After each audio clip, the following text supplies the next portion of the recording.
C'est une ambiance inhabituelle qui régnait dans la matinée de ce lundi 17 février 2025 à la gare routière de Tchaourou à Parakou. Les conducteurs de taxis interurbains ont cessé de transporter des passagers plongés dans un profond désarroi. À l'intérieur du parc, des véhicules étaient stationnés un peu partout, empêchant même la circulation des piétons. Les chauffeurs excédés par les contrôles policiers fréquents et jugés trop contraignants ont décidé de mettre un terme à leur activité. Adam Abbas, un conducteur de taxi interurbain, a partagé son ressenti sur cette situation. Selon lui, ces contrôles incessants rendent le travail difficile et mettent en péril la stabilité financière des chauffeurs. C'est trop pour nous. Depuis le décembre, on n'a pas le temps avec le contrôle. Que ce soit la nuit, que ce soit le matin. À chaque 10 km, vous avez des contrôles. Bon, ils ont dit de faire les TVM. On a tout. Il y a assurance, il y a TVM, il y a visite. Mais quand même, quand tu vas, on te trouve tout, il y en a, mais ils vont trouver quelque chose à crier. Mais demain, nous, les chauffeurs, on ne sait pas. Même si tu as pris un sac de maïs en haut des camions, voitures, ils vont vous dire que c'est hors gabarit. Ils vont t'écrire 15 000, 10 000.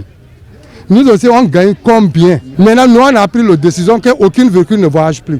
Salifou Tigui, un autre chauffeur du même parc, a également exprimé son mécontentement. Il estime que ces contrôles excessifs touchent de façon directe leur revenu quotidien. Moi-même, je suis un chauffeur. C'est affaire d'avant-hier ça. Je fais Dari Parakou. Si c'est trop mon chargement, ça ne dépasse pas 6 000 francs. Dans ça, je vais payer pour péage. Ça reste 5 000 francs. Dans 5 000 francs, je vais payer essence. C'est rare fois même que je trouve mes 500. Bon, les jours là, je suis un sac d'arachide en haut. Je suis allé à Pompéage, là, ils ont dit chichage, hors gabarit. Ils ont écrit ça. J'ai dit, allez voir monsieur le commissaire. J'ai dit, monsieur le commissaire, arachide là, c'est un chichage encore. Les policiers font des choses là, c'est pas avec la connaissance des commissaires. Ils nous menacent trop. Ils nous menacent. Donc les décisions quand nous on a pris, moi-même, j'ai dit je ne vais pas voyager encore, je vais laisser. Et tous les jours sont dit comme ça. J'ai dit, le président dit non, j'ai dit moi je ne vais pas sortir. J'ai dit ça me va, même si c'est les sables là, je vais manger les sables. Face à cette situation, les conducteurs réclament une révision du nombre de contrôles effectués lors de leur trajet. Ils espèrent une intervention du gouvernement pour alléger cette pression quotidienne. Définitivement, ce que nous voulons, il faut que notre président nous trouve la solution au domaine de contrôle là. S'ils ont diminué le contrôle là, tout est clair. Parce qu'on ne peut pas dire, même l'homme qui marche à pied, la police doit lui contrôler en pièces. Mais il peut nous contrôler si nous sommes à jour de nous libérer.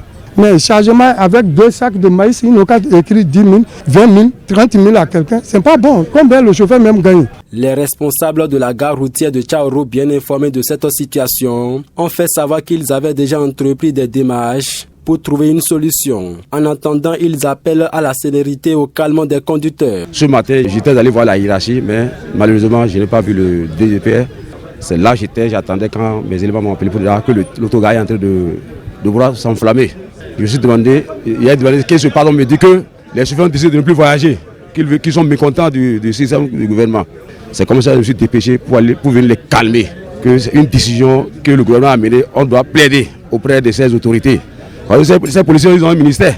On ne peut pas régler ça avec la violence, non. Donc quand même, j'ai pu apaiser les chauffeurs, à qui m'ont compris en majorité. Mais jusqu'à l'heure que nous parlons, ils sont câblés sur leur position qui ne voyaient plus. La discipline, c'est les chauffeurs les plus disciplinés. L'indiscipline aussi, c'est les chauffeurs les plus indisciplinés. Mais avec nous, les syndicats, il y a la discipline. Quand on m'a appelé, la tension était vive. Moi, avant de mettre pied dans l'auto, j'avais peur. Mais j'ai eu le courage de les affronter pour leur dire pardonnez.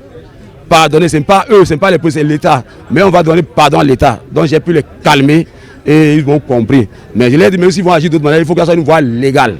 Ce n'est pas la violence qui va régler le problème. Pour leur rassurer, je leur dis de pardonner. La confiance qu'ils ont eue à placer en nous, cette confiance est toujours là. Nous sommes là pour eux, ils sont là pour nous.